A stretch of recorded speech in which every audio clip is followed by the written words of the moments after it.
Hello students, welcome to मैथी जी। इस video lecture में हम डिस्कस करने वाले हैं क्लास 10 ट्रिगोनोमेट्री की फर्स्ट एक्सरसाइज यानी कि 8.1 का कंप्लीट सॉल्यूशन। ठीक है ना। तो इस वीडियो लेक्चर में मैं आपको इस एक्सरसाइज को कंप्लीट सॉल्व कराऊंगा। ओके। और यदि आपका ट्रिगोनोमेट्री में कोई भी वीक पॉइंट या फिर कोई भी कॉन्सेप्ट है जो आपको समझ नहीं आया है, ठीक है ना, तो वो इस एक्सरसाइज के सॉल्यूशन के साथ साथ समझ में आ जाएगा। ठीक है ना। और साथ ही मैं बताऊंगा कि आपके एग्जाम, बोर्ड एग्जाम की पॉइंट ऑफ व्यू से कौन से क्वेश्चन वेरी वेरी इंपॉर्टेंट होंगे। ठीक है ना। तो हम इस एक्सरसाइज के कंप्लीट सॉल्यूशन को देखते हैं। ओके। देखो, जैसा कि आप देख रहे हो, ये एक्सरसाइज है 8.1। ठीक है ना। इसमें 1 से लेके 11, ठीक है ना, तो टोटल 11 क्वेश्चन दिए हुए हैं। ठीक है ना। तो हम फर्स्ट से सॉल्व करेंगे और दो second, third, fourth, fifth, six, 7, 8, 9, 10, 11 तक सॉल्यूशन देखेंगे। ठीक है ना। ओके। तो फर्स्ट क्वेश्चन का सॉल्यूशन देखते हैं। ठीक है ना। देखो, फर्स्ट क्वेश्चन में क्या दिया हुआ है और क्या पूछा है। ठीक है ना। पहले पढ़ते हैं इस क्वेश्चन को। देखो, इसमें क्या है कि इन ट्राइंगल एबीसी में right angle at B. Okay. यानी कि आपको एक राइट एंगल ट्राइंगल लेना है एबीसी, उसमें जो बी होगा, बी पॉइंट, वहाँ पर आपको क्या बनाना है, 90 डिग्री का एंगल बनाना है। ठीक है ना। और दिया हुआ है आपको एक साइड ए बी बराबर 24 सेंटीमीटर दे रखी है एंड बी सी बराबर दे रखी है 7 सेंटीमीटर। ठीक है ना। तो ये आपको डाटा दे रखा है। आपसे पूछा क्या गया है। ठीक है ना। देखो, फर्स्ट पार्ट है, इसमें पूछा गया है sine A cos A. Okay. Second part में पूछा है आपसे साइन सी कॉस सी। ठीक है ना। तो यानी फर्स्ट क्वेश्चन में दो पार्ट हैं। ठीक है ना। तो इनके सॉल्यूशन देखते हैं बच्चों। ओके। तो देखो, सॉल्यूशन को करने से पहले मैं आपको कुछ बताना चाहता हूँ। ओके। जो हमारे बीच में डील रहेगी। ठीक है ना। इस पूरी एक्सरसाइज के सॉल्यूशन के दौरान, ठीक है ना, क्या रहेगी कि आप जानते हो, एक होता है राइट एंगल ट्राइंगल में हाइपोटेनस।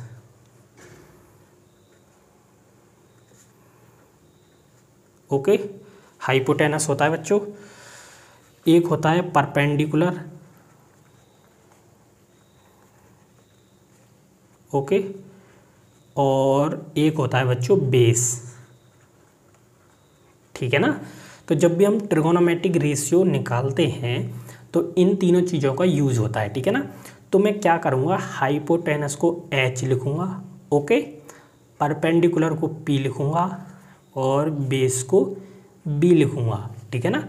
तो मैंने ये बता दिए जिससे कि आपको कोई कन्फ्यूज़न पैदा ना हो। ठीक है ना। बाकी मैं नाम पूरा बोलूँगा, बस जब मैं लिखूँगा तो एच लिखूँगा हाइपोटेनस को, परपेंडिकुलर को पी और बेस को बी लिखूँगा। ठीक है ना।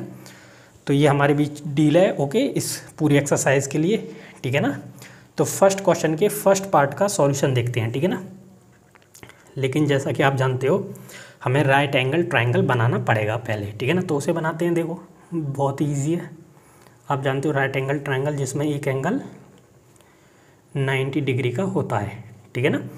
लेकिन 90 डिग्री का एंगल देखो ये है बच्चों, उसने हमसे क्वेश्चन में खुद बोला है कि जो 90 डिग्री का एंगल है उसको नाम देना बी। तो दे देते हैं, बी नाम दे दिए। देखो, इसको ए बोल देते हैं, इसको सी बोल देते हैं। बस अब अपने क्वेश्चन के सॉल्यूशन की ओर चलते हैं। ठीक है ना। तो देखो, फर्स्ट पहले इसमें जो साइडें दी हुई हैं उनको नोट कर लेते हैं। ए बी दे रखी है 24 सेंटीमीटर, लिखो या ना लिखो। ठीक है ना। बी सी दे रखा है 7 सेंटीमीटर।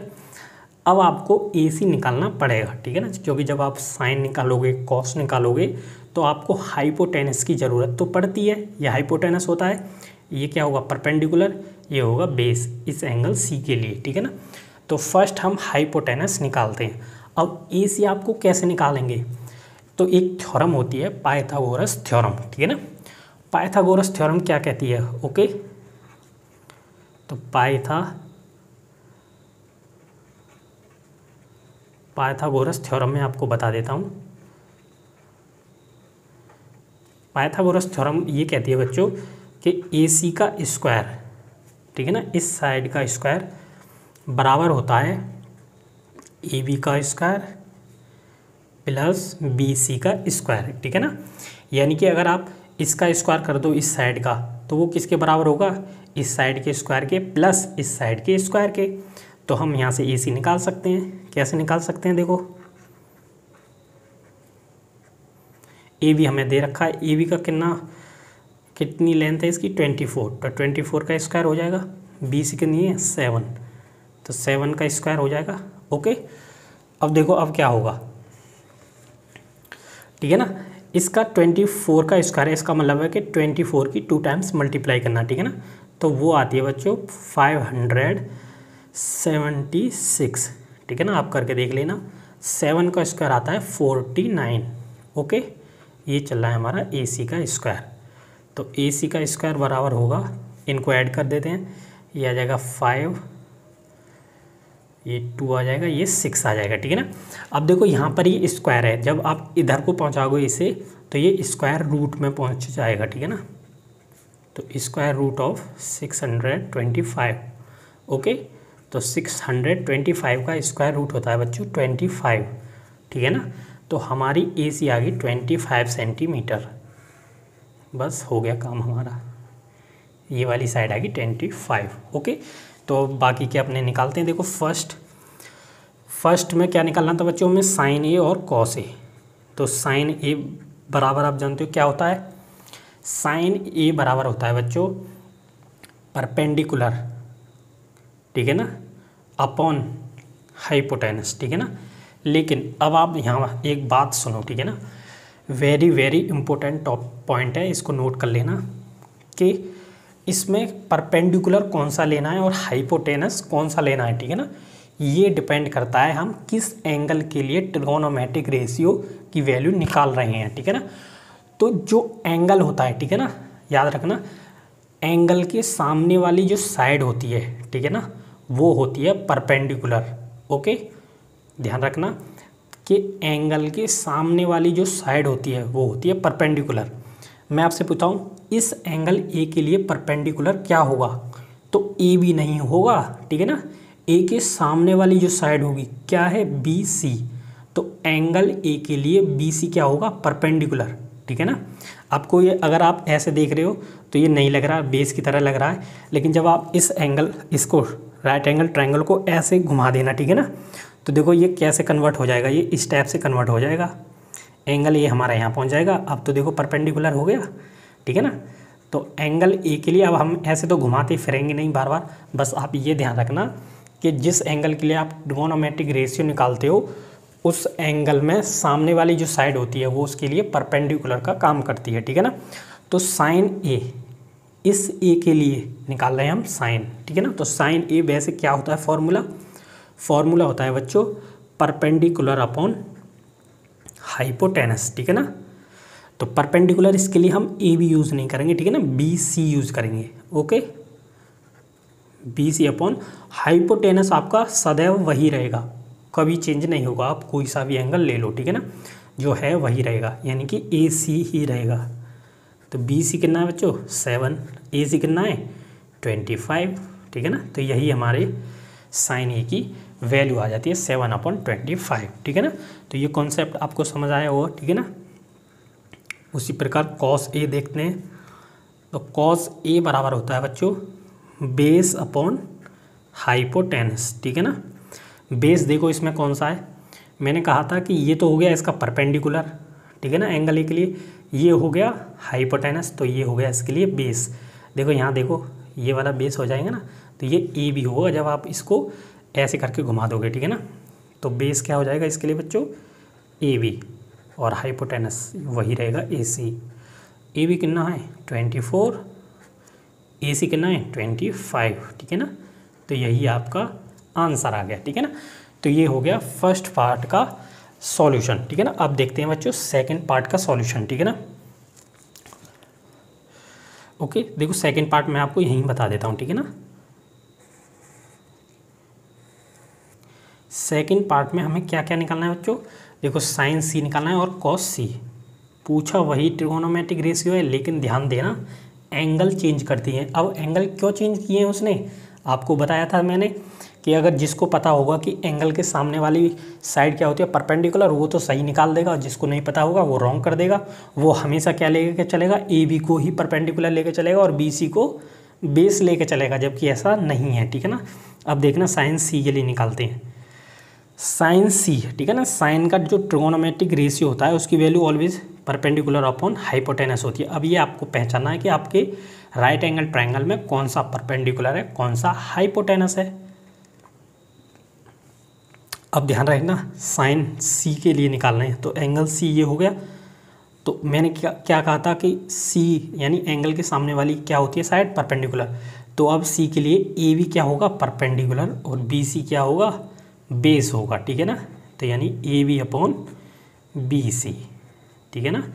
तो सिंपल है बिल्कुल, साइन सी इक्वल टू आ जाएगा बच्चों 24 अपॉन, सॉरी बी सी नहीं, हाइपोटेनस यूज करना है ना, ए सी, ठीक है ना। तो ये 25 आ जाएगा। ओके, अब निकालते हैं कॉस सी, ठीक है ना। ये हाइपोटेनस ही आएगा ना, एच हाइपोटेनस तो वही रहता है। कॉस सी बराबर होगा बच्चों, फॉर्मूला तो वही रहेगा, बेस अपॉन हाइपोटेनस। बेस अब क्या यूज होगा इसके लिए, सी के लिए ये 7, ठीक है ना। हाइपोटेनस 25 ही यूज़ होगा। ओके, तो इस टाइप से ये पार्ट 1 और पार्ट 2 का सॉल्यूशन हो जाता है, ठीक है ना। तो फर्स्ट क्वेश्चन का सॉल्यूशन हमारा कंप्लीट हो गया। ओके, अब देखते हैं सेकंड क्वेश्चन का सॉल्यूशन, ठीक है ना। तो मैं पेज को रिमूव कर लेता हूँ। देखो सेकंड क्वेश्चन को पढ़ते हैं। इन फिगर 8.13 में, यानी ये वाला फिगर, इस क्वेश्चन नंबर 2 के लिए आपको ये फिगर यूज़ करना है, ठीक है ना। Find tan p minus cot r। Okay, देखो क्या पूछा है इसमें कि tan p minus cot r है, यानी एंगल p के लिए आपको tan फाइंड करना है, एंगल r के लिए आपको कॉट फाइंड करना है। उनको सब्ट्रैक्ट करके जो वैल्यू आएगी वो आपको बतानी है, ठीक है ना। तो देखते हैं इसका सॉल्यूशन, क्वेश्चन नंबर 2, ठीक है ना। वैसे तो फिगर बना हुआ है, लेकिन मैं यहाँ पर आपको दोबारा से बना देता हूँ। ये एंगल Q दिया है, ये P, ये R, ठीक है ना। ये 12, ये 13 सेंटीमीटर। देखो फिर वही हमें एक साइड निकालनी पड़ेगी। तो ध्यान रखना, इस एक्सरसाइज के में कोई भी क्वेश्चन आप सॉल्व करोगे, ठीक है ना, उसमें एक साइड की ज़रूरत आपको पड़ेगी राइट एंगल ट्रायंगल में। तो वो साइड निकलेगी ऑलवेज पाइथागोरस थ्योरम से। अब पाइथागोरस थ्योरम क्या कहती है, यानी इसका स्क्वायर हाइपोटेनस का स्क्वायर, यानी कि पी आर का स्क्वायर बराबर कितना होगा बच्चों, पी क्यू का स्क्वायर प्लस क्यू आर का स्क्वायर। तो हमें क्या चाहिए, हमें चाहिए क्यू आर। तो क्यू आर इधर ले आते हैं, तो क्यू आर का स्क्वायर, चलो इसे इधर रहने दे, बस इसको पहुंचा देते हैं, ठीक है ना। पी आर का स्क्वायर माइनस पी क्यू का स्क्वायर। तो क्यू आर का स्क्वायर बराबर पी आर कितना हो गया 13 का स्क्वायर माइनस पी क्यू हो गया बच्चों 12 का स्क्वायर, ठीक है ना। तो क्यू आर का स्क्वायर हो जाएगा, ये होता है बच्चों 13 का स्क्वायर 169 और ये होता है 144, ठीक है ना। तो क्यू आर का स्क्वायर आ जाएगा बच्चों 25। तो क्यू आर क्या आ जाएगा, स्क्वायर रूट ऑफ 25, और आप जानते हो स्क्वायर रूट ऑफ 25 कितना होता है 5 होता है। तो ये वाली साइड हमारी 5 सेंटीमीटर आ जाती है। ओके, तो अब निकालते हैं। अब तो सिंपल है, बस आपको ध्यान देना है कि एंगल कौन सा यूज़ कर रहा है। तो tan की वैल्यू हमें फाइंड करनी है, लेकिन किस एंगल के लिए, P के लिए फाइंड करनी है, ठीक है ना। अब देखो एंगल P हमारा क्या है, ये वाला, और आप जानते हो कि tan बराबर क्या होता है बच्चों, परपेंडिकुलर अपॉन बेस, है ना। तो परपेंडिकुलर मैंने कहा था कौन सा यूज़ करेंगे, PQ नहीं, एंगल P के सामने वाली भुजा यानी कि QR, बिल्कुल सिंपल है। और बेस क्या यूज होगा, बेस ये यूज होगा PQ। तो QR कितना है, QR है बच्चों 5 और PQ कितना है 12। तो यही हमारा अभी आंसर नहीं हुआ, ठीक है ना। अभी हमें कॉट और निकालना है, और कॉट निकालना है अभी हमें किस एंगल के लिए, R एंगल के लिए, यानी इस एंगल के लिए। कॉट बराबर होता है बच्चों बेस अपॉन परपेंडिकुलर, ठीक है ना। अब बेस आप बताओ कौन सा होगा, एंगल R के लिए, एंगल R के सामने वाली साइड कौन सी है, PQ। तो ये तो परपेंडिकुलर हो गया, QR हो गया इसके लिए base, QR upon perpendicular PQ रहेगा सामने वाली भुजा, बिल्कुल सिंपल है। तो 5/12 हो गया। ओके, अब हम फाइंड करते हैं tan P minus cot R, is equal to 5/12, दोनों की वैल्यू लिख देते हैं बच्चों। 12 कितना हो गया ये 0। तो आपका आंसर इस क्वेश्चन नंबर 2 का क्या आ गया 0 आंसर आ गया, ठीक है ना। ओके, तो अब देखते हैं हम क्वेश्चन नंबर 3 का आंसर, ठीक है ना। तो 3 को करते हैं नेक्स्ट पेज पर। तो क्वेश्चन नंबर 3 का हम सॉल्यूशन देखते हैं, ठीक है ना। तो देखो 3 में क्या है, 3 में पढ़ते हैं। 3 में if sine A is equal to 3/4 है, ठीक है ना। If sine A is equal to 3/4 तो calculate cos A and tan A, ठीक है ना। तो बच्चों आपको कॉस ए और टेन ए फाइंड करना है एंगल ए के लिए, ठीक है ना। तो पहले तो देखो राइट एंगल ट्रायंगल की ज़रूरत आपको ट्रिगोनोमेट्री में पड़ेगी, ठीक है ना। लेकिन उसकी साइड देगा जो हमें ये दे रखा है, sine A is equal to दे रखा है 3/4, ठीक है ना। अगर मैं आपको एक राइट एंगल ट्रायंगल बना देता हूँ, ठीक है ना, ये और ये मैंने आपको राइट एंगल ट्रायंगल बना दिया, ठीक है ना। इसमें ये एंगल ए हो गया, ये 90 डिग्री का बी हो गया, ये सी हो गया, ठीक है ना।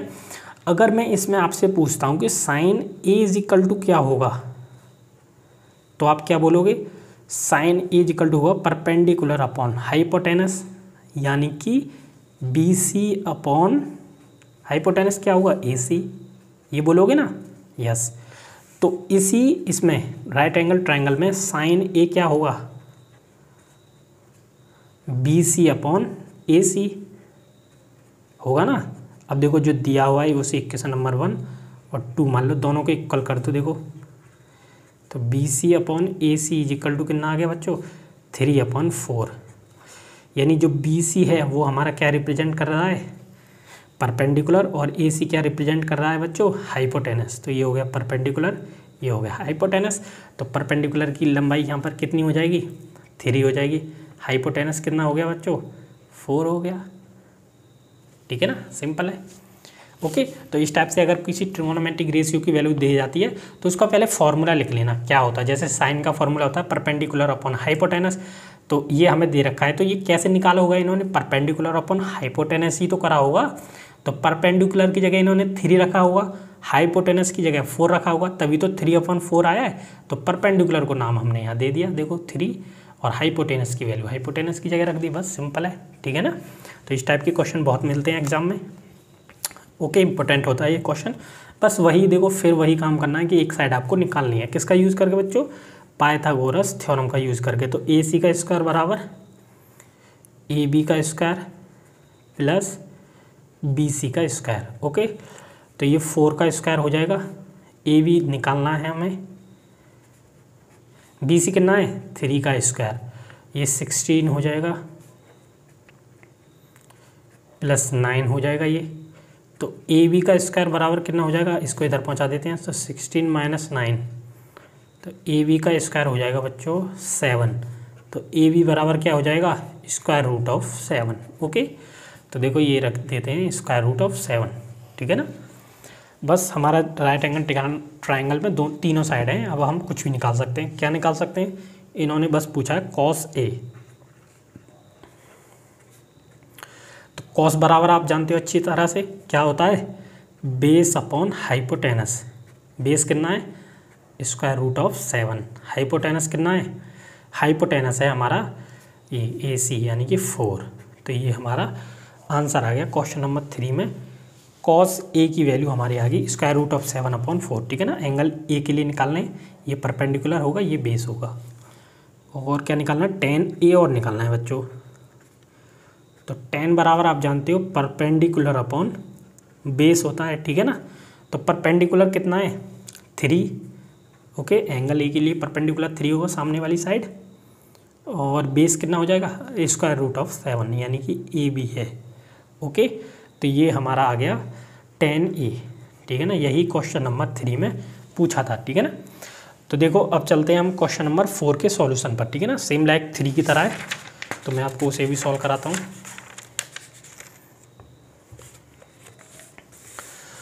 तो क्वेश्चन नंबर 4 देखते हैं।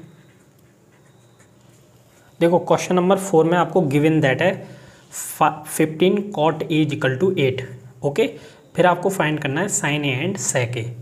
तो ये पीछे जो क्वेश्चन किया था बिल्कुल ऐसा ही है। 15 cot A is equal to दे रखा है हमें 8। ओके, तो cot A निकाल लेंगे हम यहाँ से आराम से। क्या होगा 8/15। फिर वही आपको राइट एंगल ट्राइंगल बनाना पड़ेगा, ठीक है ना। इसको A दे देते हैं ना हम, इसको B, इसको C, ठीक है ना। तो देखो cot A is equal to 8/15 होता है, लेकिन आप जानते हो cot A is equal to वैसे क्या होता है, फॉर्मूला क्या होता है cot का फॉर्मूला होता है बच्चों बेस अपॉन परपेंडिकुलर, होता है कि नहीं। तो ये 8/15 आंसर कैसे आया होगा, इन्होंने बेस की जगह 8 रखा होगा और परपेंडिकुलर की जगह 15 रखा होगा, ठीक है ना। तो बस अपनी इस राइट एंगल ट्रायंगल में इन वैल्यूज़ को रख देते हैं। तो बेस एंगल ए के लिए कितना होगा, ये वाला होगा AB, मतलब 8, और परपेंडिकुलर कितना होगा BC होगा, मतलब 15, ठीक है ना। AC आपको निकालना पड़ेगा। ओके, तो देखो मैं डायरेक्ट निकाल देता हूँ। AC बराबर होगा, अब तो हमने बहुत निकाल लिया, ठीक है ना, BC का स्क्वायर प्लस AB का स्क्वायर, ठीक है ना। AB लिख दो, BA लिख दो, उससे कुछ फ़र्क नहीं पड़ता, ठीक है ना। कभी आप कन्फ्यूजन हो कि AB क्यों लिखा, BA क्यों नहीं लिखा, ठीक है ना, कुछ भी लिख सकते हो, एक लेंथ है। तो स्क्वायर BC का स्क्वायर कितना है 15 का स्क्वायर, और AB कितना है 8 का स्क्वायर। 15 का स्क्वायर बच्चों ये होता है 225, ठीक है ना, 225। 8 का होता है 64, ठीक है ना। आप देख सकते हो दोनों की मल्टीप्लाई करके 15 × 15 तो 225 आएगा, ठीक है ना। ये हो जाएगा बच्चों 289 का स्क्वायर रूट, और 289 का स्क्वायर रूट होता है बच्चों 17। ओके, तो ये आ गया हमारा 17, ठीक है ना। क्या आ गया, हाइपोटेनस। तीनों साइड हैं हमारे पास राइट एंगल ट्रायंगल में, अब आसानी से हम निकाल सकते हैं, ठीक है ना। क्या निकालना है, देखो हमें क्वेश्चन नंबर 4 में निकालना है साइन ए और सेक ए। तो साइन ए यानी साइन बराबर वैसे क्या होता है परपेंडिकुलर अपॉन हाइपोटेनस, ठीक है ना। परपेंडिकुलर कितना है 15, एंगल ए के लिए परपेंडिकुलर सामने वाला 15, और हाइपोटेनस 17। बस ये आंसर हो गया आपका। दूसरा हमें निकालना है बच्चों सेक ए। तो सेक बराबर होता है बच्चों hypotenuse upon base. Hypotenuse 17 upon base कितना है, बेस है हमारा 8, यानी कि AB। तो सेक ए इज इक्वल टू आ गया 17/8 आ गया, ठीक है ना। तो यही हमारे दोनों आंसर हो गए। ओके, तो देखो ये क्वेश्चन नंबर 4 का कंप्लीट सॉल्यूशन हो गया, ठीक है ना। अब देखते हैं बच्चों क्वेश्चन नंबर 5 का सॉल्यूशन, ठीक है ना। तो नेक्स्ट पेज पर चलते हैं।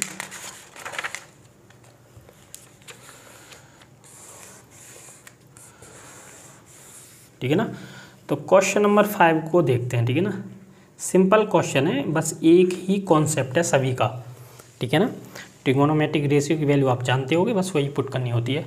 तो क्वेश्चन नंबर 15 नहीं अभी 5, ठीक है ना। Given sec theta is equal to दे रखा है 13/12, ठीक है ना। तो थीटा के लिए सेक दे रखा है 13/12। तो calculate all other trigonometric ratio, ठीक है ना। अदर ट्रिगोनोमेट्रिक रेशियो आपको फाइंड करनी है, ठीक है ना बच्चों। तो वो हम फाइंड करते हैं, ठीक है ना।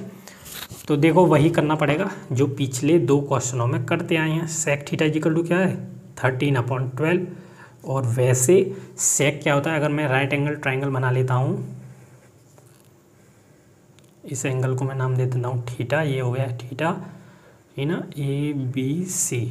ओके, अब की बार इन्होंने एंगल दे दिया थीटा, इस पॉइंट का ये नाम, इसका B, इसका C। ओके, तो सेक बराबर वैसे क्या होता है बच्चों हाइपोटेनस अपॉन बेस, होता है कि नहीं।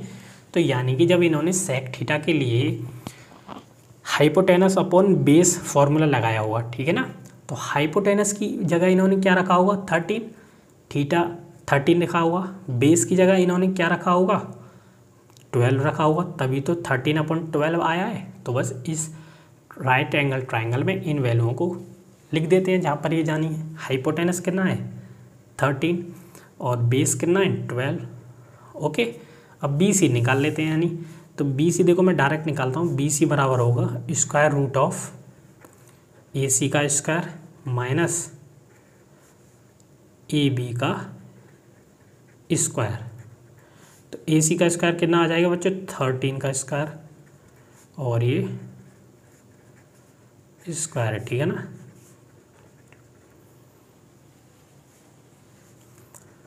तो बी सी बराबर आ जाएगा 169 माइनस 144, ठीक है ना। तो बी सी बराबर आ जाएगा हमारा 25 का स्क्वायर रूट जो कि होता है 5, ठीक है ना। तो ये हमारी बी सी आ गया 5। तो एंगल थीटा के लिए आपको अदर ट्रिगोनोमेट्रिक रेशियो निकालने हैं। जैसा कि आप जानते हो 6 ट्रिगोनोमेट्रिक रेशियो होते हैं, sine, cos, tan, cot, cosec, sec. तो एक तो इन्होंने निकाल कर दे दिया है हमें, तो हमें क्या निकालना है अदर 5 निकालने हैं। तो साइन निकालते हैं पहले, साइन थीटा। अब तो आपको प्रैक्टिस हो गई होगी, ठीक है ना। साइन थीटा क्या होता है ये तो आपको पता होगा फॉर्मूला, साइन थीटा बराबर क्या होता है, ठीक है ना। तो ये साइन थीटा बराबर होता है बच्चों परपेंडिकुलर अपॉन हाइपोटेनस। परपेंडिकुलर कितना है इस एंगल के लिए 5, हाइपोटेनस 13, ठीक है ना। तो ये आ गया हमारा साइन थीटा। ओके, अब निकालते हैं कॉस थीटा। कॉस थीटा होता है बच्चों बेस अपॉन हाइपोटेनस। बेस कितना है इसमें 12, हाइपोटेनस कितना है 13, ठीक है ना। तो ये आ गया हमारा कॉस थीटा। अब निकाल लेते हैं बच्चों कोसेक थीटा। कोसेक थीटा बराबर होता है बच्चों हाइपोटेनस अपॉन परपेंडिकुलर। हाइपोटेनस करना होता है 13 और परपेंडिकुलर 5 हो गया, ठीक है ना। परपेंडिकुलर वैसे भी आप जानते हो साइन किसका इन्वर्स होता है कोसेक का, ठीक है ना। ये मैंने एक लेक्चर किया हुआ है ट्रिगोनोमेट्री पर क्लास 10th के लिए, जिसमें मैंने पूरी ट्रिगोनोमेट्री एक ही वीडियो के अंदर, ठीक है ना, डिस्कस की है। उसमें मैंने आपको बताया था ये सब कहाँ से आते हैं, ठीक है ना, फॉर्मूले। तो उसे आप जाकर देख सकते हो, ठीक है ना। कोसेक हो गया। अब निकाल लेते हैं बच्चों टेन। तो टेन थीटा बराबर आप जानते हो टेन बराबर होता है परपेंडिकुलर अपॉन बेस। परपेंडिकुलर कितना है हमारा 5, बेस कितना है 12, ठीक है ना। तो ये आ गया हमारा टेन थीटा इजिकल टू 5/12, ठीक है ना। अब निकाल लेते हैं कॉट थीटा। इसका इन्वर्स होता है यानी कि बेस अपॉन परपेंडिकुलर 12/5। ये आंसर आ गया। 1 2 3 4 5 हो गए, एक छठा ये हो गया, ठीक है ना। तो सभी ट्रिगोनोमेट्रिक रेशियो की वैल्यू हमने फाइंड कर दी यहाँ पर, ठीक है ना। तो ये बच्चों हमारे क्वेश्चन नंबर 5 हो गए सॉल्व, ठीक है ना। यानी 1 से लेकर 5 तक हमने सभी क्वेश्चनों का सॉल्यूशन देख लिया, ठीक है ना। ओके, तो अब देखते हैं बच्चों क्वेश्चन नंबर 6 जो कि आपके लिए बिल्कुल अलग होने वाला है, ठीक है ना। ये मोस्ट इंपॉर्टेंट क्वेश्चन है, ठीक है ना। क्वेश्चन नंबर 6 मैक्सिमम मार्क्स में आपके एग्जाम में पूछा जाएगा ये, ठीक है ना। ये एक्चुअली में ये प्रूव करना है आपको, ठीक है ना। तो मैं आपको कराता हूँ बिल्कुल सिंपल भाषा में, सब चीज़ आपको समझ आएगी, ठीक है ना। तो बच्चों क्वेश्चन नंबर 6 का सॉल्यूशन देखते हैं, ठीक है ना। तो देखो क्वेश्चन नंबर 6 को पहले पढ़ते हैं, ठीक है ना, फिर इसको देखेंगे इसमें करना क्या है। Okay, if angle A and angle B are acute angle हैं such that cos A is equal to cos B, then so that angle A is equal to angle B, ठीक है ना। तो यानी कि आपको अब इसमें करना है प्रूव, और वो भी दो एंगलों को इक्वल, ठीक है ना। तो पहले देखो इसमें क्या दिया हुआ है कि एंगल ए और एंगल बी क्या है एक्यूट एंगल, ठीक है ना। तो एक्यूट एंगल का मतलब होता है जो एंगल 0 डिग्री और 90 डिग्री के बीच में होते हैं, ठीक है ना, उनको हम एक्यूट एंगल बोलते हैं। और उन एंगलों के लिए cos A equal to cos B दिया हुआ है, यानी इन दोनों चीज़ों से आपको प्रूव करना होगा angle A equal to angle B, ठीक है ना। तो देखते हैं इसका प्रूफ बिल्कुल आसान भाषा में, ठीक है ना।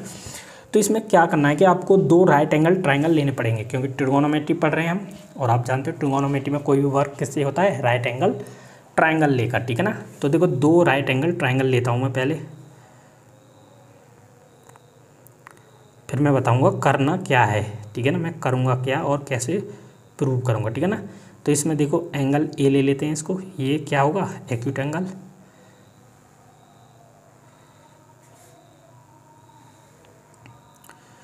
ये होगा एंगल बी, ठीक है ना। इनके नाम रख देते हैं कुछ पी और ये क्यू, इसमें ये आर और ये एस। ओके, अब देखो हमें प्रूव करना है ये एंगल ए और एंगल बी इक्वल होंगे।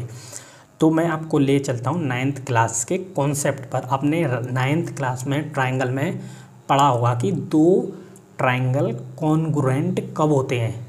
कब होते हैं? जब उनकी करस्पॉन्डिंग साइड का रेशियो इक्वल हो जाता है, तो वे दोनों ट्राइंगल्स क्या हो जाते हैं?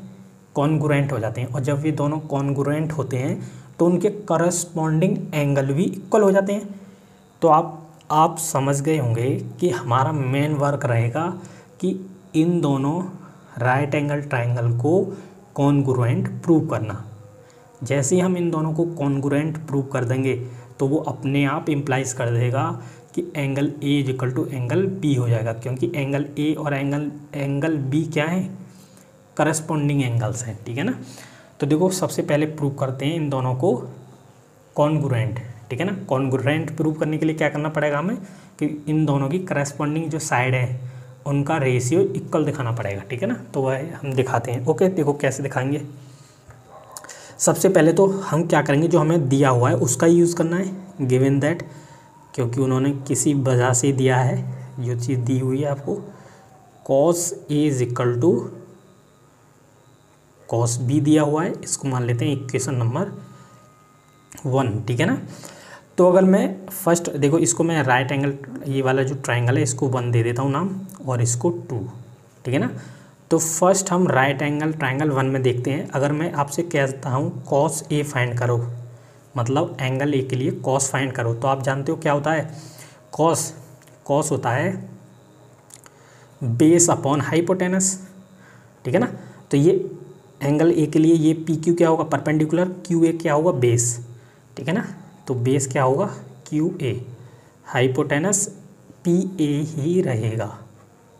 ओके, अब इसमें मैंने निकाल लिया। अब इसमें मैं एंगल बी के लिए कॉस बी निकालता हूँ, तो बताना कितना होगा। तो कॉस बी इक्वल टू कितना होगा? वही फॉर्मूला तो वही होगा, बेस अपॉन हाइपोटेनस। इसमें बेस क्या होगा? एस बी होगा, बिल्कुल सिंपल है। हाइपोटेनस क्या होगा? आर बी, ठीक है ना, बिल्कुल सिंपल है। कुछ नहीं किया, बस यही फाइंड किए मैंने देखकर। अब कॉस ए और cos B equation number first में देखो दोनों इक्वल हैं, तो जब ये दोनों इक्वल हैं तो ये साइडें भी इनकी इक्वल होंगी ना? बिल्कुल होंगी। तो पुट इन 1, इक्वेशन नंबर 1 में इन वैल्यूओं को पुट कर दो। कॉस ए की वैल्यू क्या है? Q A upon P A. Cos B कितना है? S B upon R B, ठीक है ना। पता मैं ऐसा क्यों कर रहा हूँ? मैं कर रहा हूँ क्योंकि हमें कॉन्ग्रुएंट प्रूव करने हैं। तो कॉन्ग्रुएंट प्रूव करने तो करस्पॉन्डिंग जो साइड होंगी उनका रेशियो समान बनाना है, तो मैं वही काम कर रहा हूँ, ठीक है ना। तो देखो क्यू ए अपॉन इसकी, इस राइट एंगल ट्राइंगल में क्यू ए की करस्पॉन्डिंग साइड ये होगी एस पी, पी क्यू की आर एस होगी, पी ए की आर बी होगी, ठीक है ना। तो क्यू ए अपॉन, इसको यहाँ ले आता हूँ मैं, एस बी हो जाएगा, ठीक है ना। ये यहाँ पर अगर मैं क्रॉस मल्टीप्लाई कर देता हूँ इधर, तो यहाँ इसके डिवीज़न में आ जाएगा, और पी ए कहाँ पहुँच जाएगा? मल्टीप्लाई में। तो P A upon R B, इसको मान लेता हूँ मैं बच्चों के, ठीक है ना। ये मैंने रेशियो कुछ तो जब हम ट्राइंगल में दो साइडों का रेशियो करेंगे तो कुछ तो आएगा, वो मैंने मान लिया के, ठीक है ना। इसको मान लेता हूँ इक्वेशन नंबर 2। ओके, तो अब देखो, अब मुझे एक और साइड लेकर आनी है, ठीक है ना। एक और साइड मतलब देखो Q A S upon S P बराबर मैंने दिखा दिया ये। अब बची हैं ये वाली पी क्यू और आर एस, यानी इनको और मुझे रेशियो को इक्वल लाना है, ठीक है ना। कैसे? देखो सिंपल है बिल्कुल। इन राइट एंगल ट्राइंगल 1 में, ओके, राइट एंगल ट्राइंगल 1 में अगर मैं आपसे कहता हूँ कि पी क्यू कितना होगा पाइथागोरस थ्योरम से, तो वो होगा पी ए का स्क्वायर माइनस क्यू ए का स्क्वायर का अंडर रूट, ठीक है ना। क्योंकि हाइपोटेनस का स्क्वायर बराबर बेस का स्क्वायर प्लस परपेंडिकुलर का स्क्वायर होता है उससे, ठीक है ना। अब देखो same like in right angle triangle 2 में आर एस कितना होगा? Square root of R B का स्क्वायर माइनस एस बी का स्क्वायर। ओके, ठीक है ना।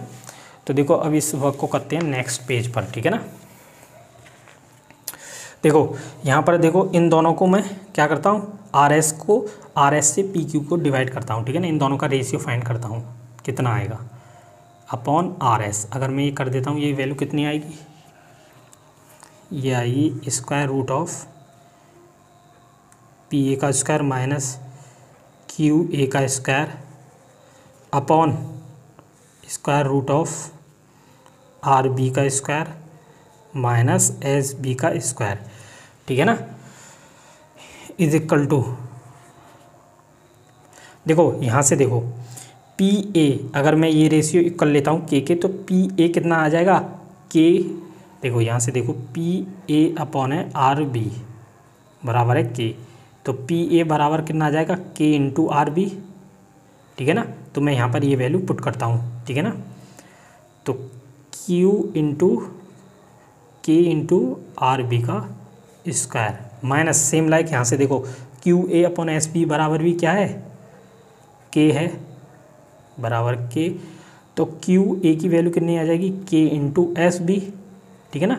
तो क्यू ए की वैल्यू मैं यहाँ पर पुट करता हूँ, तो कितना आ जाएगा, के इंटू एस बी का होल स्क्वायर, ठीक है ना, upon square root of R B का स्क्वायर माइनस एस बी का स्क्वायर इज इक्वल टू, देखो ये हो जाएगा के स्क्वायर, ठीक है ना, और ये हो जाएगा आर बी का स्क्वायर माइनस यहाँ पर भी के स्क्वायर इंटू एस बी का स्क्वायर और उसका है अंडर रूट, ठीक है ना, अपॉन में क्या चल रहा है, अपॉन में चल रहा है आर बी का स्क्वायर माइनस एस बी का स्क्वायर, ठीक है ना। तो ये हमारा रेशियो चल रहा है P Q upon R S का। देखो यहाँ से के कॉमन आ जाएगा, के स्क्वायर कॉमन आएगा तो के स्क्वायर का स्क्वायर रूट कितना आ जाएगा, के बाहर आ जाएगा, अंदर क्या रह जाएगा, आर बी का स्क्वायर माइनस एस बी का स्क्वायर अपॉन आर बी का स्क्वायर, ठीक है ना, ये वाला माइनस एस बी का स्क्वायर और इसका चल रहा है स्क्वायर रूट। देखो दोनों इक्वल हो गए तो ये दोनों कैंसिल आउट हो जाएंगे, तो P Q upon R S बराबर आ गया के। इसको दे देता हूँ क्वेश्चन नंबर 3, ठीक है ना। तो देखो 2 और 3 की कंपेयर करो, दोनों की राइट हैंड साइड इक्वल है तो दोनों की लेफ्ट हैंड साइड भी इक्वल होंगी, यानी P Q upon ratio, P Q upon R S का रेशियो भी के है और Q A upon S B बराबर भी के है, तो P A upon R B बराबर भी के है, तो ये सभी रेशियो इक्वल हो जाएंगे। तो बाई क्वेश्चन नंबर 2 एंड 3 से, ठीक है ना, तो Q A upon S B बराबर होगा P A upon R B बराबर P Q upon R S बराबर के। इनको एक साथ लिख सकता हूँ ना मैं, देखो इन दोनों रेशियो की वैल्यू भी के है और इसकी भी के है, तो इनको एक साथ ही लिख दिया मैंने। और इसने क्या इम्प्लाइज कर दिया कि करस्पॉन्डिंग साइडों का रेशियो क्या आ गया, इक्वल आ गया। देखो क्यू ए की करस्पॉन्डिंग एस बी होगी, उसका अनुपात देखो उनका रेशियो, और P A upon R B, P A upon R B is equal to P Q upon R S बराबर किया गया। तो दिस इम्प्लाइज दैट, ये क्या इम्प्लाइज कर देगा कि राइट एंगल ट्राइंगल 1 क्या है, आपस में कॉन्ग्रुएंट हो गई और 2, ठीक है ना। तो ये दोनों क्या हो गए, एक समान हो गए, कॉन्ग्रुएंट हो गए, और जब ये कॉन्ग्रुएंट हो गए तो ये अपने आप इम्प्लाइज कर देगा कि corresponding angle is equal to होते हैं, ठीक है ना। तो ये angle A is equal to angle B हो गया। ऐसे हमें ये प्रूव करना था, ठीक है ना। देखो बिल्कुल सिंपल था, सारा काम इसमें क्लास 9th का हुआ है, ठीक है ना। तो इस टाइप से ये प्रूव करना था, ठीक है ना। अब चलते हैं क्वेश्चन नंबर 7 पर। ओके, तो इसकी देखना 2-3 बार आप प्रैक्टिस करना, ठीक है ना। भले ही देख कर लेना, ठीक है ना, कैसे प्रूव करना है देख कर लेना 2-3 बार, फिर खुद से करना तो ये आपको आ जाएगी, ठीक है ना। और अगर कोई भी इसमें अगर परेशानी आती है तो आप कमेंट सेक्शन में बता सकते हैं, ठीक है ना, तो मैं उसको सॉल्व कर दूंगा। ओके, तो क्वेश्चन नंबर 7 को देखते हैं।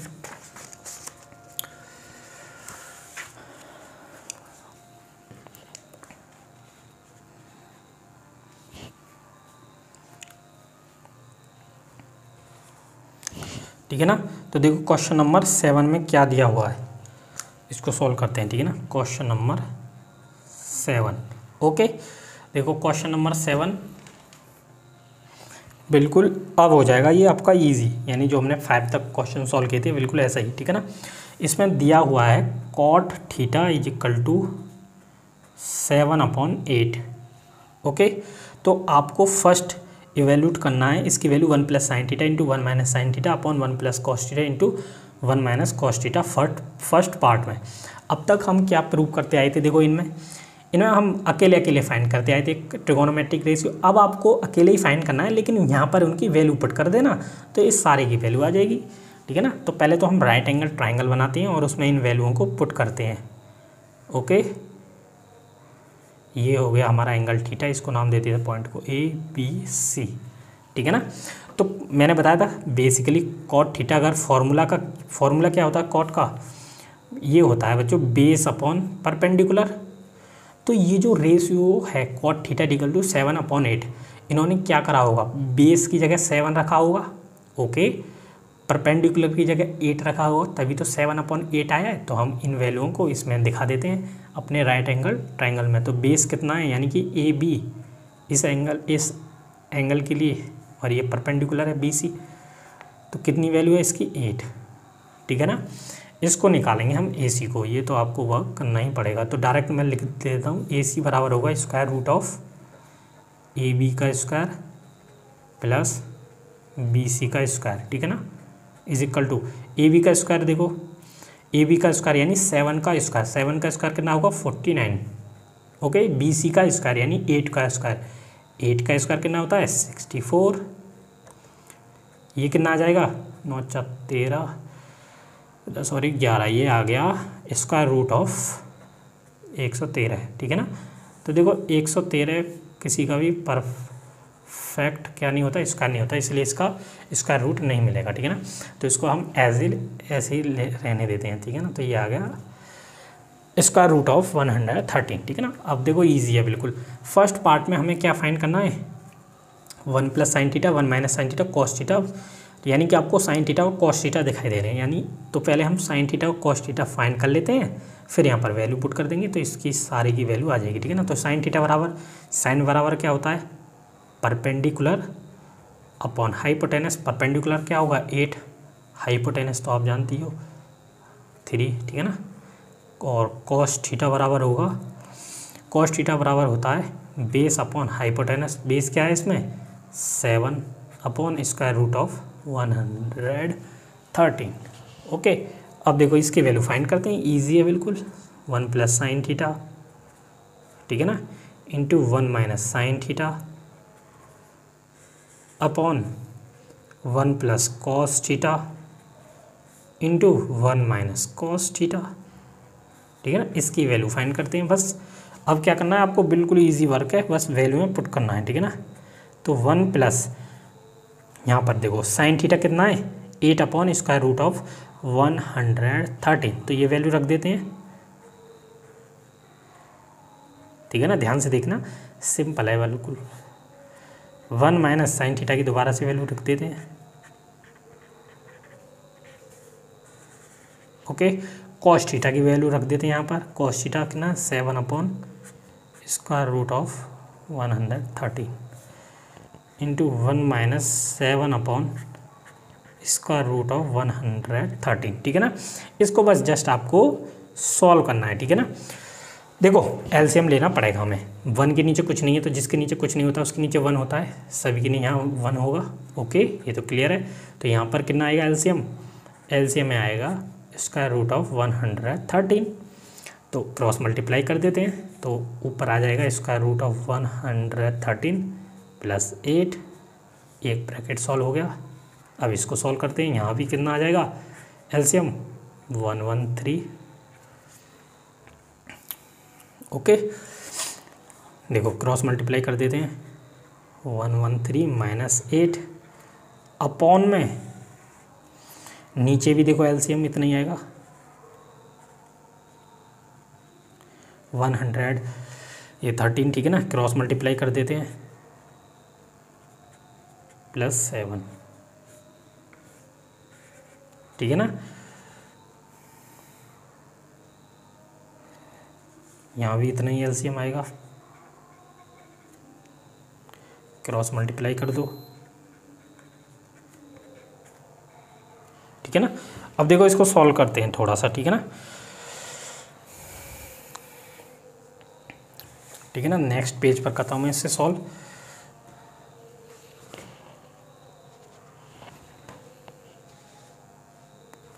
ठीक है ना। तो देखो इसे देखो, ये कितना है ऊपर, ये नीचे, ठीक है ना। इनकी मल्टीप्लाई कर लेते हैं आपस में, ठीक है ना। मल्टीप्लाई करेंगे तो ऊपर वाले की ऊपर होगी, नीचे वाले की नीचे।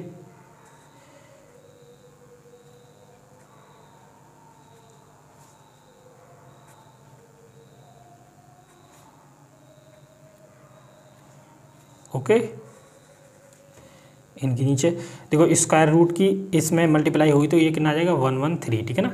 क्योंकि आप जानते हो, ध्यान रखना, under root A into under root A बराबर होता है ए। तो ऐसे square root of 113 into square root of 113 कितना हो जाएगा 113 ओनली, ठीक है ना। इसको नोट कर लेना अगर आपको पता ना हो तो। सेम लाइक वर्क यही करते हैं, ऊपर वाले के ऊपर मल्टीप्लाई, नीचे वाले की नीचे। अब बस इसमें कैलकुलेशन है और कुछ नहीं है, ठीक है ना। नीचे भी इतना ही आ जाएगा, ठीक है ना। तो ये देखो किस टाइप की बन गई fraction, a upon B upon C upon D. Okay, ये इस टाइप की फ्रैक्शन बन गई। और आप इसको सॉल्व करना जानते हो कैसे, कि बाहर वालों की बाहर मल्टीप्लाई कर देते हैं, यानी a इंटू डी अपॉन अंदर वालों की अंदर, यानी अपॉन b इंटू सी। सेम लाइक यही वर्क होगा, बाहर वालों की अंदर बाहर मल्टीप्लाई होगी, अंदर वालों के अंदर, ठीक है ना। तो 1 इंटू 3 की मल्टीप्लाई किस में होगी, इसमें, ठीक है ना।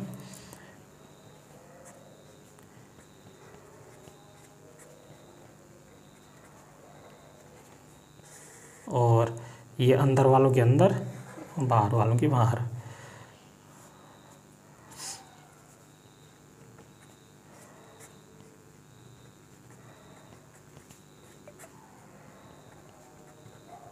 ठीक है ना, ये इससे कैंसिल आउट हो गए, ठीक है ना। अब देखो यहाँ ध्यान से देखो, यहाँ एक फॉर्मूला बनना है किसका, देखो यहाँ बता देता हूँ मैं आपको कि a plus B into A minus B क्या होता है बच्चों, A square minus B square. तो ध्यान से देखो यहाँ स्क्वायर रूट ऑफ 113 प्लस 8, यानी इसको ले लो आप a, इसको ले लो b, देखो बनना है नहीं a plus B A minus B, simple है। तो a का स्क्वायर होता है यानी स्क्वायर रूट ऑफ 113 का स्क्वायर माइनस 8 का स्क्वायर। ओके, सेम लाइक नीचे बनना है, देखो इसको a ले लो, इसको b ले लो, तो a plus B into A minus B. तो इससे कंपेयर करके देखो बनना है फॉर्मूला, तो इसका स्क्वायर माइनस 7 का स्क्वायर। ओके, और ध्यान रखना कोई नंबर n है, ठीक है ना, इसका स्क्वायर रूट है और इसका आप वर्क कर देते हो तो इसकी वैल्यू n ही आ जाती है, यानी वही नंबर, ठीक है ना। तो यहाँ कितना आ जाएगा 113 माइनस 8 का स्क्वायर कितना होता है 64 अपॉन यहाँ भी 113 माइनस 49, ठीक है ना। अब देखो इसको सॉल्व कर लेते हैं, कितना बचेगा ये 6, ठीक है ना। तो ये बचेगा 49 बचेगा बच्चों ऊपर 49 और नीचे बचेगा 64, ठीक है ना। तो यही आंसर आ गया, बस इतना ही है, क्योंकि ये किसी से कैंसिल आउट नहीं होंगे, ये ओड नंबर है, ये इवन है, ठीक है ना। तो यही आपका फाइनल आंसर हो गया, ठीक है ना। बिल्कुल ईजी है, बस इन 2-3 चीज़ों को आप नोट कर लेना अगर ये आपको नहीं पता हो तो, ठीक है ना। तो ये था हमारे क्वेश्चन नंबर 7 का सॉल्यूशन, ठीक है ना। अब देखते हैं क्वेश्चन नंबर 8 का सॉल्यूशन, ठीक है ना।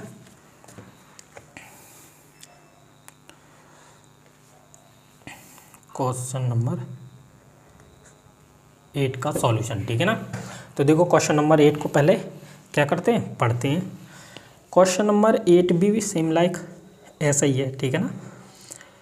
देखो क्वेश्चन नंबर 8 में if 3 cot a equal to 4 check whether 1 minus tan square A upon 1 plus tan square equal to cos square A minus sine square A और नॉट, ठीक है ना। तो इसमें क्या है कि दिया हुआ है आपको, पहले लिख लेते हैं, सेम लाइक जो हमने क्वेश्चन नंबर 4 किया था उसकी तरह ही है ये, ठीक है ना। Given that 3 cot A is equal to 4। देखो अरे यार क्वेश्चन नंबर 7 में सेकंड पार्ट रह गया, ठीक है ना। तो सेकंड पार्ट में बता देता हूँ, बिल्कुल सिंपल है, ठीक है ना। चलो इसको पहले सॉल्व कर लेता हूँ, फिर इसको बता दूंगा, ठीक है ना। बिल्कुल ईजी है, कॉट थीटा फाइंड कर लेना उस राइट एंगल ट्रायंगल में, ठीक है ना, और उसका स्क्वायर कर देना तो वो आपका आंसर आ जाएगा, ठीक है ना। ये बिल्कुल ईजी है, इसे कर लेना। Cot A is equal to ये आ जाएगा 4/3। फिर वही राइट एंगल ट्रायंगल बनाएंगे, इसमें इसको एंगल ए ले लो, ये बी, ये सी। तो कॉट क्या होता है, कॉट इज इक्वल टू होता है बेस अपॉन, अगर मैं आपको फॉर्मूला लिखता हूँ तो वो होता है बेस अपॉन परपेंडिकुलर। तो बेस यहाँ क्या हो गया 4 हो गया, परपेंडिकुलर क्या हो गया 3, ठीक है ना। तो सिंपल है बिल्कुल वर्क, ए सी निकाल लेते हैं। ए सी का स्क्वायर होगा 4 का स्क्वायर प्लस 3 का स्क्वायर, ठीक है ना। 16 + 9 बराबर ये 5 आ जाएगा, 25 का स्क्वायर रूट 5 आ जाएगा, तो ये आएगी 5 साइड, ठीक है ना। इसको आसानी से आप निकाल सकते हो पाइथागोरस थ्योरम से, ठीक है ना। तो देखो इसमें आपको चेक करना है कि जब हम ये लेफ्ट हैंड साइड निकालें 1 - tan square A upon 1 + tan square ए, तो जो वैल्यू आएगी क्या वो cos square A minus sine square ए के इक्वल आएगी, वो हमें चेक करनी है। तो पहले हम लेफ्ट हैंड साइड ले लेते हैं, ठीक है ना। लेफ्ट हैंड साइड ले लेते हैं 1 - tan square A upon 1 + tan square ए। अब tan ए यहाँ से निकाल लेते हैं, देखो सिंपल है, tan बराबर क्या होता है परपेंडिकुलर अपॉन बेस, बिल्कुल जैसे इसका अपोजिट कॉट का। तो ये कितना आ जाएगा tan A, वो आ जाएगा 3/4। ओके, तो 3/4 यहाँ पर वैल्यू पुट कर देते हैं, 3/4 का स्क्वायर अपॉन 1 + 3/4 का स्क्वायर, ठीक है ना। तो 1 - 9/16 अपॉन 1 + 9/16 इज इक्वल टू, देखो यहाँ 1 ले लेते हैं, ठीक है ना, एलसीएम ले लेते हैं, ऊपर 16 क्रॉस मल्टीप्लाई कर दो तो 16 - 9 अपॉन नीचे भी एलसीएम 16 आ जाएगा, क्रॉस मल्टीप्लाई कर दो इज इक्वल टू, ऊपर कितना बचेगा देखो 7 बचेगा, नीचे 16 अपॉन 25 बचेगा, यहाँ पर 16 + 9 नीचे 16, ठीक है ना। अब देखो वही कंडीशन आ गई कि बाहर की मल्टीप्लाई बाहर करनी है और अंदर की अंदर, 7 × 16 × 25, तो ये कैंसिल आउट हो गई। तो हमारे यानी 1 - tan square A upon 1 + tan square की वैल्यू आ गई बच्चों फाइनल 7/25, ठीक है ना। तो ये आपको आंसर नहीं है, अभी आपको एक और वैल्यू निकालनी है, ठीक है ना। तो वो वैल्यू मैं आपको निकाल के देता हूँ यहाँ पर, ओके।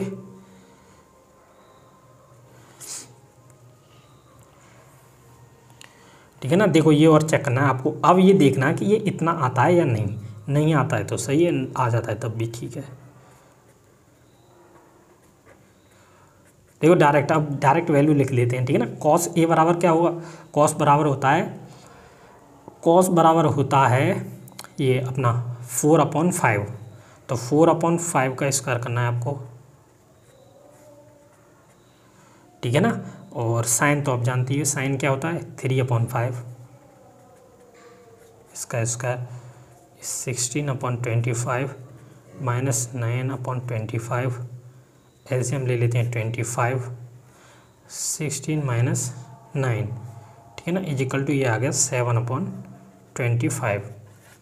ओके, तो देखो इस क्वेश्चन में हमें यही दोनों राइट और लेफ्ट साइडें देखनी थी, ठीक है ना, और उसका आंसर हमें बताना है क्या ये दोनों साइडें कल आई हैं। तो देखो क्लियर देख लो, 1 - tan square upon 1 + tan square, यानी लेफ्ट हैंड साइड कितनी आई थी 7/25। सेम लाइक हमने राइट हैंड साइड निकाली थी, तो वो भी कितनी आई, राइट हैंड साइड भी कितनी आई 7/25। तो यहाँ से हम कह देंगे कि यस ये दोनों इक्वल हैं, ठीक है ना। तो ये आपका ये इसका आंसर हो जाएगा यस, ठीक है ना। तो इस टाइप से ये क्वेश्चन आपको सॉल्व करना था, ठीक है ना। तो आप देखते हैं क्वेश्चन नंबर 9 का सॉल्यूशन, ठीक है ना।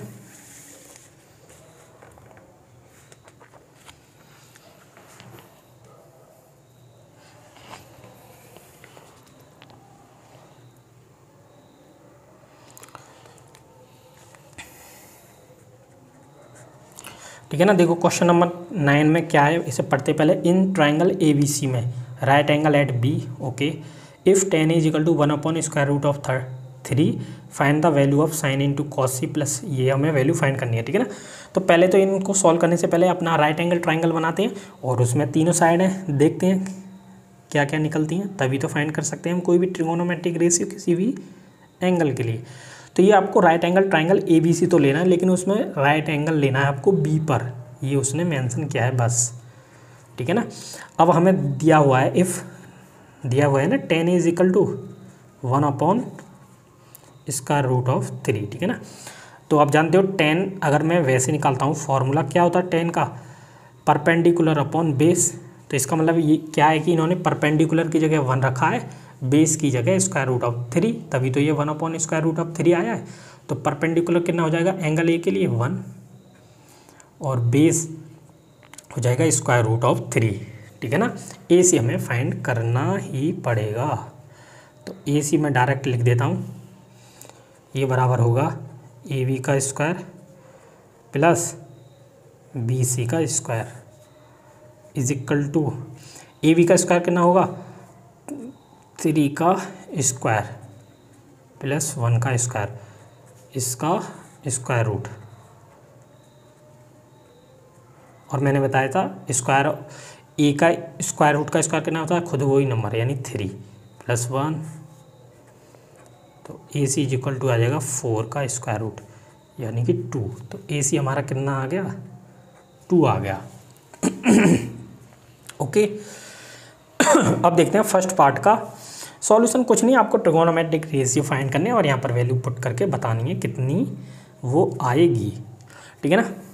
तो देखो अब मैं डायरेक्ट पुट करता हूँ, sin A cos C plus cos A into sine C आपको फाइंड करना है, ठीक है ना। यहाँ हमें वैल्यू पुट करनी है यहाँ से। साइन A, एंगल A के लिए साइन A कितना होगा 1/2, यानी कि क्या होता है परपेंडिकुलर अपॉन हाइपोटेनस, तो 1/2 हो जाएगा। कॉस C के लिए, अब बस एंगल का ध्यान रखना, एंगल चेंज करेगा तो आपके परपेंडिकुलर और बेस आपस में क्या हो जाएंगे चेंज हो जाएंगे। तो एंगल C के लिए अब परपेंडिकुलर क्या होगा AB होगा और बेस क्या होगा BC होगा। तो कॉस में क्या होता है, कॉस का फॉर्मूला, कॉस बराबर होता है बेस अपॉन हाइपोटेनस, तो बेस कितना यूज होगा 1, ठीक है ना, हाइपोटेनस 1 यूज होगा plus cos A, angle A के लिए कॉस फाइंड करना है। अब देखो ये हो जाएगा परपेंडिकुलर, ये हो जाएगा हाइपोटेनस, तो सॉरी ये हो जाएगा हाइपोटेनस, ये परपेंडिकुलर, ये बेस, ठीक है ना। वो मैंने बताया हुआ है आपको, एंगल के सामने की जो साइड होती है वो होती है परपेंडिकुलर, ठीक है ना। तो कॉस A कितना होगा, क्या होता है बेस अपॉन हाइपोटेनस, तो बेस कितना होगा 3 √3, हाइपोटेनस 2 है। साइन C, अब C के लिए देखो साइन बराबर होता है परपेंडिकुलर अपॉन हाइपोटेनस, तो C के लिए परपेंडिकुलर कितना होगा AB, तो √3 अपॉन हाइपोटेनस 2, ठीक है ना। तो ये क्या हो गया 1/4 हो गया, मल्टीप्लाई कर लेते हैं, प्लस ये देखो √3 इंटू √3 कितना हो जाएगा 3 हो जाएगा, 4 हो जाएगा, ठीक है ना। देखो कैसे हो गया, इसको क्या लिख सकते हैं, इसका लिख सकते हैं, और मैंने ये बताया था ये 3 हो जाएगा, ठीक है ना। तो एलसीएम और ले लेते हैं आप, 4 1 + 3 इज इक्वल टू 4/4, ये 1 आ गया इसका आंसर, ठीक है ना। तो क्वेश्चन नंबर 9 में फर्स्ट पार्ट का आंसर आ गया 1, ठीक है ना। तो देखो सिंपल था बिल्कुल, ठीक है ना। बस इनको देखना C और A को एंगल को, और वही कॉन्सेप्ट यूज़ करना कि एंगल के सामने वाली साइड परपेंडिकुलर होती है, बस बाकी सब बिल्कुल सिंपल है, उसे ही करते आ रहे हैं, ठीक है ना हम शुरू से। अब बच्चों सेकंड पार्ट की वैल्यू फाइंड करते हैं। सेकंड में भी बिल्कुल ऐसे ही करना है, वो cos C minus sine A into sine C find करना है। cos A बताओ, cos A क्या होता है, cos बराबर होता है बेस अपॉन हाइपोटेनस, तो बेस तो इसके लिए यही होगा यानी √3, हाइपोटेनस होगा 2।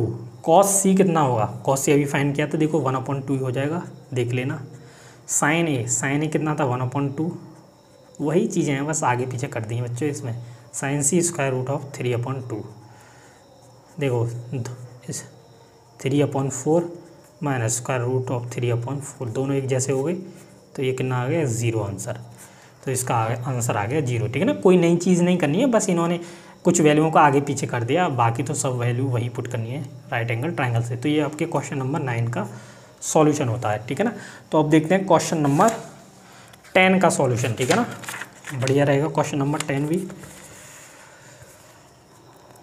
क्वेश्चन नंबर 10 का सॉल्यूशन पढ़ते हैं पहले, ठीक है ना।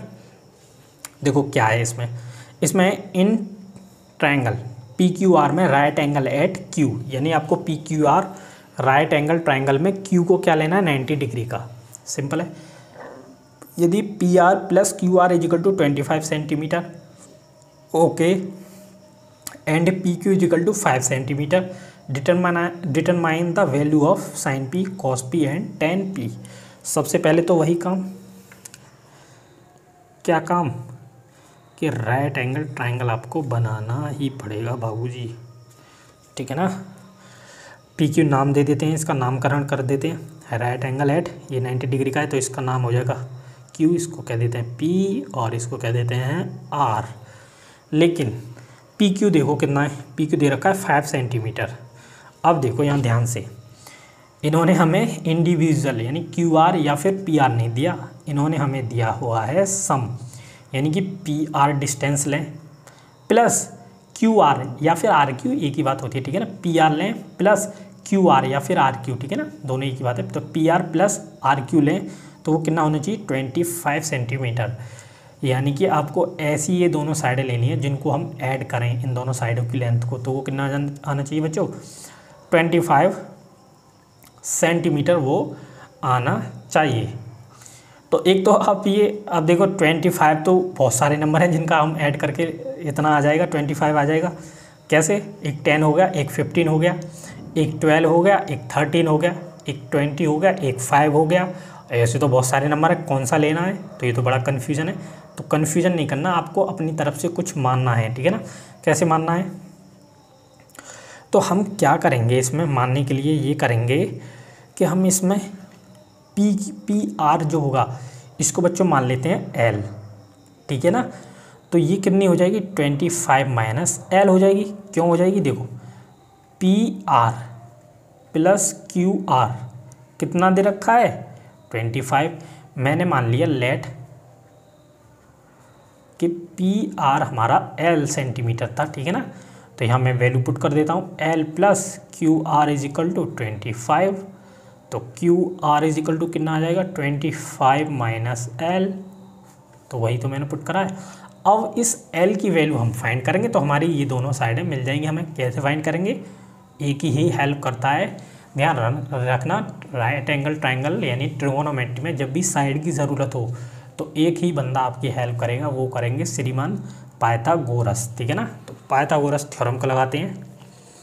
पाइथागोरस थ्योरम क्या कहती है, डायरेक्ट लिखता हूँ मैं, L का स्क्वायर इज इक्वल टू 5 का स्क्वायर यानी परपेंडिकुलर का स्क्वायर प्लस बेस का स्क्वायर यानी 25 माइनस L का स्क्वायर। देखो आसानी से फाइंड कर लेंगे, तो 25 हो गया। ये A माइनस B का होल स्क्वायर कितना होता है, A का स्क्वायर प्लस B का स्क्वायर यानी L का स्क्वायर माइनस 2AB यानी 50L, ठीक है ना। हो गया ना ये। तो देखो L स्क्वायर से L स्क्वायर कैंसिल आउट हो जाएंगे, ठीक है ना, ये इधर जाएंगे तो माइनस के हो जाएंगे, तो ये 0 बचेगा इज इक्वल टू ये 25 प्लस ये हो गया 6 to 5 माइनस 50L, ठीक है ना। तो देखो मैं इसको इधर ले आता हूँ, ये पॉजिटिव हो जाएंगे 50L इज इक्वल टू ये कितने हो गए 650, ठीक है ना। L की वैल्यू मैं निकाल लेता हूँ 650 अपॉन 50, 0 से 0 कैंसिल आउट, और ये कितने टाइम्स कटेगा बच्चों 13 बार, 13 पंजे 65। L इज इक्वल टू आ गया 13 सेंटीमीटर, तो ये 13 आ गया, यानी कि हमारा PR इज इक्वल टू आ गया 13। तो RQ या फिर आप कह सकते QR एक ही बात है, 25 माइनस L का मतलब 13 बराबर कितना आ गया 12 सेंटीमीटर।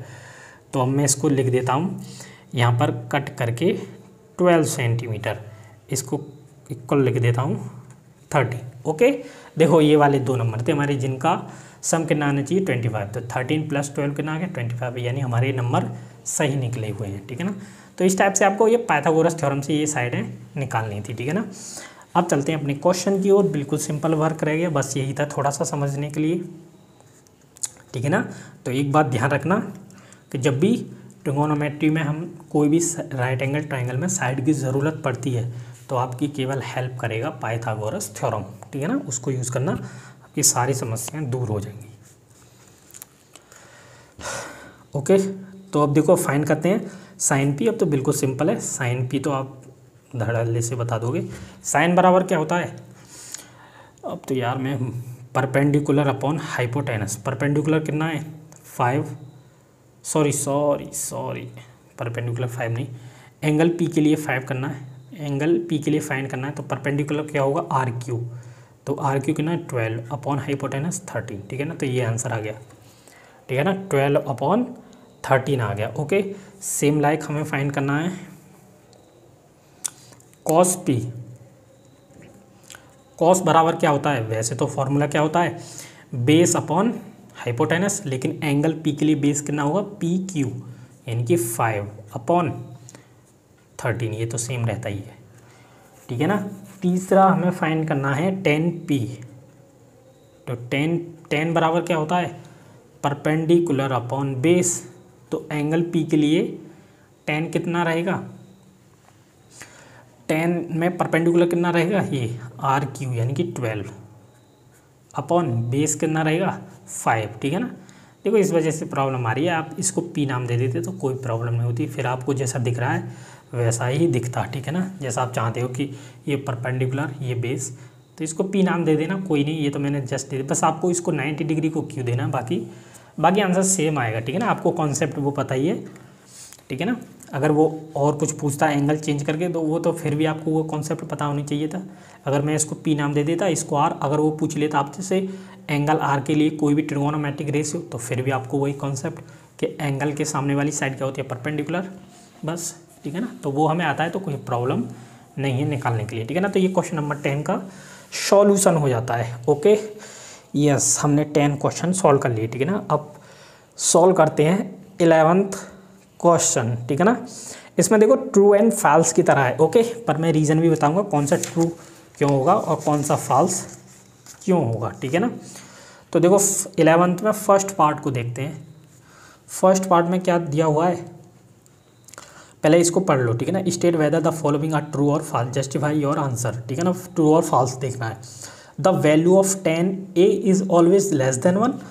तो बच्चों ये पूछ रहा है कि tan a क्या ऑलवेज लेस देन 1 होगा, यानी 1 से कम होगा, नहीं। तो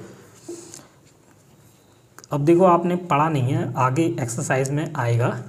ठीक है ना, कि एंगल ए को हम क्या लेंगे, एक पर्टिकुलर एंगल लेंगे। ठीक है ना, तो 45 डिग्री होता है एक एंगल, तो उसमें क्या होता है कि बच्चों tan 45 डिग्री की वैल्यू ऑलवेज 1 होती है। तो ये तो भाई 1 की इक्वल आ गया। ये कह रहा है कि हमेशा 1 से कम ही होगी tan की वैल्यू, तो क्या कह रहा है, गलत कह रहा है ना। तो tan a is equal to less than 1 नहीं होता ऑलवेज। ठीक है ना, तो ये गलत है। ओके, अब सेकंड ऑप्शन, सेकंड पार्ट में देखते हैं क्या होगा। वो ये कह रहा है कि sec is equal to 12/5 for some value of angle A. देखते हैं, चेक करते हैं।